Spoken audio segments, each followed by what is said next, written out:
நாம் நினைக்கிற விஷயங்களை ஒருத்தரை செய்ய வைக்கிறது எப்படி? உண்மையாலுமே இது சாத்தியமா? கண்டிப்பாக செய்ய வைக்க முடியுமா அப்படின்னு கேட்டிங்கன்னா கண்டிப்பாக முடியும். ஏன்னா இது சம்மந்தமான ஒரு தியரியே இருக்குது. அந்த தியரியை உங்கள் லைஃப்பில் நீங்கள் அப்ளை பண்ணிங்கன்னா கண்டிப்பாக லைஃப்பில் மிகப்பெரிய அளவில் வெற்றி அடையலாம். முக்கியமாக நீங்கள் பிஸ்னஸ் பண்ணுறவராக இருந்தீங்கன்னா கண்டிப்பாக இந்த தியரி நீங்கள் தெரிஞ்சுக்கிட்டே ஆகணும். அப்படி என்ன தியரி? இந்த காணொலியில் நம்ம முழுமையாக பார்க்கலாம். இது உங்கள் சர்வே மெயின் சேனல்.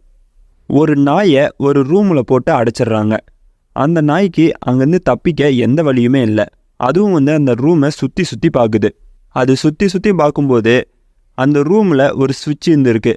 அந்த நாய்க்கு தெரியாமையே அதோட உடம்பு அந்த சுவிட்ச் மேலே பற்றுது. உடனே அந்த சுவிட்ச் ஆன் ஆன உடனே அந்த நாய்க்கு சாப்பாடு வந்துடுது. அந்த நாயும் சாப்பாடை பார்த்த உடனே அதை சாப்பிட்டு அந்த ரூம்லேயே சுற்றிடுச்சு. மறுபடியும் தெரியாதனாமா அந்த நாயோட உடம்பு அந்த சுவிட்சில் பற்றுது. அந்த சுவிட்சு பட்டோடனே அந்த நாய்க்கு சாப்பாடு வந்துடுது. உடனே அந்த நாயும் அந்த சாப்பாடை சாப்பிட்ருச்சு. இப்போ 3வது நாள் அந்த நாய் தானாகவே போய் அந்த சுவிட்சை ஆன் பண்ணுது. சாப்பாடு வந்துடுது, அதை சாப்பிட்ருது. இப்போது இது மூலமாக அந்த நாய் என்ன கற்றுக்குச்சு? ஓகே, இங்கே ஒரு சுவிட்ச் இருக்குது, இந்த சுவிட்சை ஆன் பண்ணால் நமக்கு சாப்பாடு வந்துடும் அப்படின்னு நல்லா தெரிஞ்சு வச்சுக்கிச்சு. அப்போது ஒவ்வொரு டைமும் அதுக்கு பசிக்கும் போது ஓடி போய் அந்த சுவிட்சை ஆன் பண்ணிடுது, சாப்பாடு வந்துடுது, அதுவும் சாப்பிட்ருது. இப்போது இது ஒரு லேர்னிங் ப்ளஸ் பிஹேவியர் ப்ராசஸில் வந்துடுது. அதாவது அந்த நாய் ஒரு விஷயத்தை கற்றுக்கிச்சு, அதை ஃபாலோ பண்ணுது, அதுக்கு தேவையான விஷயம் அதுக்கு கிடைச்சிருது. இப்போது இந்த ப்ராசஸ்லாம் வச்சு தான் ஆப்ரான் கண்டிஷனிங் தியரி அப்படிங்கிற ஒரு தியரியை கண்டுபிடிக்கிறாங்க. அது கண்டுபிடிச்சது ஸ்கின்னர். இவர் ஒரு எலியை வச்சு தான் இந்த டெஸ்டிங்லாம் பண்ணி இந்த தியரியவே கண்டுபிடிச்சிருக்காரு. இவர் செஞ்ச இந்த ப்ராசஸ் மூலமாக 2 விஷயங்கள் நமக்கு சொல்ல வராரு. ஒன்று ரெயின்ஃபோர்ஸ்மெண்ட், இன்னொன்று பனிஷ்மெண்ட். இந்த ரெயின்ஃபோர்ஸ்மெண்ட்டில் 2 விஷயம் பிடிக்கிறாரு. ஒன்று பாசிட்டிவ் ரெயின்ஃபோர்ஸ்மெண்ட், இன்னொன்று நெகட்டிவ் ரெயின்ஃபோர்ஸ்மெண்ட். அதே மாதிரி பனிஷ்மெண்ட்லேயும் 2ஆக பிரிக்கிறாரு, பாசிட்டிவ் பனிஷ்மெண்ட், நெகட்டிவ் பனிஷ்மெண்ட். இப்போ இதை இன்னும் கொஞ்சம் விவரமாக பார்ப்போம். முதல்ல பாசிட்டிவ் ரெயின்ஃபோர்ஸ்மெண்ட்டை பார்ப்போம். இப்போ ஒரு கிளாஸ் ரூம் இருக்குது. அந்த கிளாஸ் ரூமில் பசங்களாம் நிறைய பேர் இருக்காங்க. ஆனால் யாரும் சரியாக படிக்க மாட்டாங்க. எக்ஸாம் வச்சா அதில் எல்லோரும் ஃபெயில் தான் ஆவாங்க. அப்போது ஒரு டீச்சர் சொல்கிறாங்க, இந்த மாதிரி யார் ஃபஸ்ட் ரேங்க் வாங்குறீங்களோ அவங்களுக்கு நான் ஒரு லேப்டாப் வாங்கி தரேன் அப்படின்னு சொல்கிறாங்க. உடனே அந்த பசங்க எல்லாருமே வேக வேகமாக படிக்க ஆரம்பிச்சிட்டாங்க. அதே சமயம் அந்த பரீட்சையிலையும் எல்லாருமே ஒரு நல்ல மார்க்கை வாங்கிட்டாங்க. இப்போது இங்கே ஒரு விஷயம் நடந்துச்சு பார்த்தீங்களா?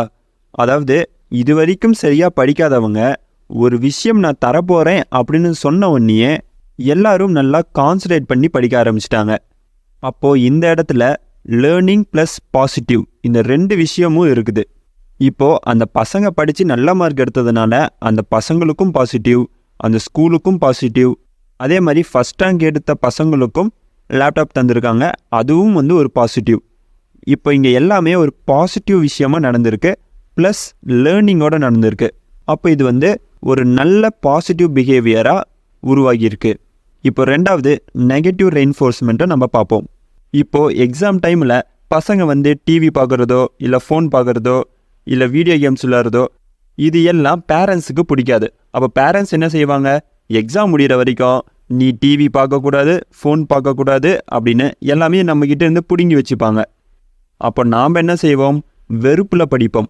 ஐயோ, நம்மக்கிட்ட எல்லாம் பிடுங்கி வச்சுட்டாங்களே, சீக்கிரம் இந்த எக்ஸாம் வேறு முடிக்கணும் அப்படின்னு அந்த எக்ஸாம் முடிக்கணும் அப்படின்னு தான் இருப்பாங்க. அந்த எண்ணத்தோடு தான் படிப்பாங்க. ஏன்னா நான் சீக்கிரம் இந்த எக்ஸாம்லாம் எழுதி முடித்தாதான் எனக்கு டிவி இல்லை இந்த ஃபோனு இதெல்லாம் எனக்கு கொடுப்பாங்க அப்படிங்கிற அந்த மைண்ட் செட் இருக்குது. அப்போது இது ஒரு நெகட்டிவ் ரெயின்ஃபோர்ஸ்மெண்ட் தான். அதாவது இந்த இடத்துல லேர்னிங்கும் இருக்குது, ப்ளஸ் பசங்க நெகட்டிவாக நினைக்கிறாங்க. அவங்க என்ன நெகட்டிவாக நினைக்கிறாங்க? ஏன்னா நம்மக்கிட்ட இருந்து ஃபோனை பிடுங்கிட்டாங்க. அப்போ அதை நெகட்டிவாக பார்க்குறாங்க. ஆனால் பேரண்ட்ஸ் நம்ம பையன் நல்லா மார்க் எடுக்கணும், நல்லா படிக்கணுக்காக தான் அந்த ஃபோனை அவங்ககிட்டேருந்து வாங்கியிருக்காங்க. ஆனால் அந்த ஃபோனை பிடுங்கினதில் பசங்களுக்கு ஒரு நெகட்டிவ் எண்ணம் தான் வரும். ஸோ இது நெகட்டிவ் ப்ளஸ் லேர்னிங் இந்த ஒரு கேட்டகிரியில் வந்துடுது. அதனால தான் நெகட்டிவ் ரெயின்ஃபோர்ஸ்மெண்ட் அப்படின்னு வச்சுருக்காங்க. இப்போது பாசிட்டிவ் பனிஷ்மெண்ட்டை பார்ப்போம். இப்போ ஒரு குழந்தை இருக்குதுன்னு வச்சுக்கோங்களேன். குழந்தை ஒரு விளக்கு பக்கத்தில் போகுது, அதில் நெருப்பு எரியுது. அவங்க அம்மா அந்த விளக்கு பக்கத்தில் போகாத அப்படின்னு சொல்கிறாங்க. ஆனால் குழந்தை அதெல்லாம் கேட்காம அந்த விளக்கு பக்கத்தில் போய் நெருப்பில் கை வச்சிருது. கையை வச்சனே சுடுபட்டுருது. உடனே அந்த குழந்தை அழுவ ஆரம்பிக்குது. இப்போ அடுத்த நாள் அதே விளக்கு அங்கே இருக்குது, நெருப்பு எரியுது. ஆனால் அந்த குழந்தை அந்த பக்கம் போகலை. ஏன்னா அதுக்கு தெரிஞ்சிருச்சு, சரி இதை தொட்டால் நமக்கு வலிக்குது, நமக்கு சுடுது, நாம் அந்த சைட் போகக்கூடாது அப்படின்னு அது போகல. அப்போ இந்த இடத்துல லேர்னிங் ப்ளஸ் பனிஷ்மெண்ட் 2 விஷயங்கள் இருக்குது. ஒரு விஷயத்தை அது கற்றுக்கிச்சு, ப்ளஸ் பனிஷ்மெண்ட்டாகவும் அது எடுத்துக்கிச்சு. பனிஷ்மெண்ட்டுங்கிறது நெருப்பு சுட்டுக்கிச்சு பார்த்தீங்களா, அதுதான் பனிஷ்மெண்ட். இப்போ இந்த பாசிட்டிவ் பனிஷ்மெண்ட் பற்றி தெரிஞ்சிருக்கும். இப்போது நெகட்டிவ் பனிஷ்மெண்ட்டை பார்ப்போம். இப்போ ஒரு பையன் ஃபோனில் கேம் விளையாண்டுக்கிட்டே இருக்கான். உடனே அவங்க பேரண்ட்ஸ் என்ன பண்ணுறாங்க, அந்த பையன்ட்டேருந்து ஃபோனை பிடுங்கி வச்சுக்கிறாங்க. அந்த பையனும் கோபம் அடைகிறான். பேரண்ட்ஸும் அந்த பையன் கோவப்படுறதை பார்த்துட்டு அவங்களும் கோவப்படுறாங்க. இந்த மாதிரி ஃபோன்லாம் நீ விளையாடக்கூடாது, இதெல்லாம் தப்பு அப்படின்னு பையனை மிரட்டுறாங்க. இப்போது இந்த விஷயம் பையனுக்கு வேணால் நெகட்டிவாக தெரியலாம், பேரண்ட்ஸுக்கு பாசிட்டிவ் தானே. அவங்க எதுக்காக ஃபோன் பிடுங்குறாங்க, இவன் கேம் விளையாண்டு அதில் அடிக்ஷன் ஆயிடக்கூடாதுங்காக தான், ஒரு நல்ல எண்ணத்துக்காக தான் அந்த ஃபோனை அவன்கிட்டருந்து பிடுங்குறாங்க. ஆனால் அந்த பையனுக்கு அது நெகட்டிவாக தெரியுது. ஏன்னா அவனுக்கு பிடிச்ச ஒரு விஷயத்த மற்றவங்க அவங்ககிட்ட பிடுங்கிட்டாங்க. அப்போ அவனுக்கு நெகட்டிவாக தோணுது. ஆனால் அதுக்கு பின்னாடி இருக்கிற பாசிட்டிவாக அவன் பார்க்க மாட்டான், ஒன்லி நெகட்டிவ் மட்டும்தான் பார்ப்பான். அப்போ இது நெகட்டிவ் பனிஷ்மெண்ட்டாக அமைஞ்சிருது. இப்போ இந்த தியரியை பற்றி பார்த்துருப்பீங்க. இதில் நான் எது என் லைஃப்பில் அப்ளை பண்ணுறது அப்படின்னு கேட்டிங்கன்னா, என்னை பொறுத்த வரைக்கும் இந்த பாசிட்டிவ் ரெயின்ஃபோர்ஸ்மெண்ட்டை நீங்கள் அப்ளை பண்ணலாம். பாசிட்டிவ் ரெயின்ஃபோர்ஸ்மெண்ட்னா என்ன, ஒரு தேவைப்படுற ஒரு விஷயம் மற்றவங்களுக்கு கொடுக்கும்போது அவங்க நமக்காக எந்த வேலை இருந்தாலும் செய்வாங்க. இப்போது உதாரணத்துக்கு பெரிய பெரிய பிஸ்னஸ்மேன்லாம் எடுத்துக்கோங்களேன். அவங்க கம்பெனி வளர கண்டிப்பாக வேலை செய்கிறதுக்கு ஆட்கள் தேவை. அப்போ அவங்க என்ன பண்ணுறாங்க, நான் பணம் தரேன், நீ என் கூட வேலை செய் அப்படின்னு சொல்கிறாங்க. அப்போ பணங்கிறது ரொம்ப முக்கியமான ஒரு விஷயமா இருக்குது, அது தேவைப்படுற ஒரு விஷயமா இருக்குது. அதனால் நாம் போய் வேலை செய்கிறோம். இதுதான் நான் சொல்ல வருது.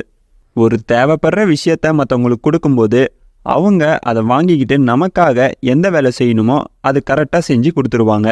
இன்னும் நான் சொன்ன இந்த தியரியை நீங்கள் முழுமையாக கற்றுக்கிட்டீங்க அப்படின்னா கண்டிப்பாக வாழ்க்கையில் மிகப்பெரிய அளவில் வெற்றி பெறலாம். முக்கியமாக நீங்கள் பிஸ்னஸ் பண்ணுறீங்கன்னா இந்த தியரியை நீங்கள் அப்ளை பண்ணலாம். இந்த தியரியை மற்றவங்க கெட்ட விஷயத்துக்கும் பயன்படுத்துகிறாங்க, ஆனால் நல்ல விஷயத்துக்கும் நிறைய பேர் பயன்படுத்துகிறாங்க. நாம் நல்ல விஷயத்துக்கே பயன்படுத்துவோம்.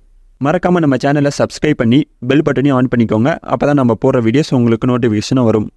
இந்த காணொலி உங்கள் நண்பர்களுக்கும் உறவினருக்கும் பகிருங்க, அவங்களுக்கும் இது உபயோகமாக இருக்கும். மீண்டும் மற்றொரு காணொலியில் சந்திப்போம். இது உங்கள் சர்வே மெயின் சேனல். நன்றி, வணக்கம்.